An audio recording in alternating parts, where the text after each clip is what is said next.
Ça y est, tu t'es décidé, tu sais que tu as envie de te lancer sur Amazon.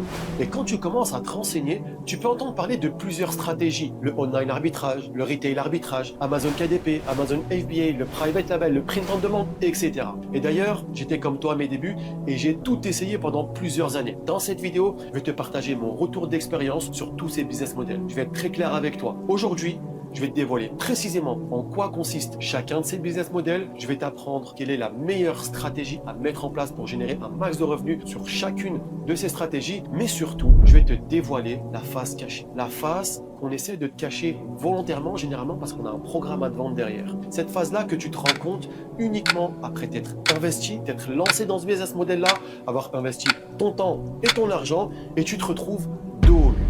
Donc plutôt que de te retrouver dans ces situations, reste très bien attentif à tout ce que je vais dire tout au long de cette vidéo parce que je vais tout te dévoiler maintenant parce qu'il vaut mieux que tu saches tout maintenant plutôt qu'avant qu'il soit trop tard. Et le premier business model qu'on va passer en revue ensemble, c'est le retail arbitrage et le online arbitrage. C'est plus ou moins la même chose, sauf que pour l'un, la manière de trouver des produits à vendre sur Amazon va être de trouver des produits plutôt en magasin et en physique, et pour l'autre, ça va plutôt être en ligne.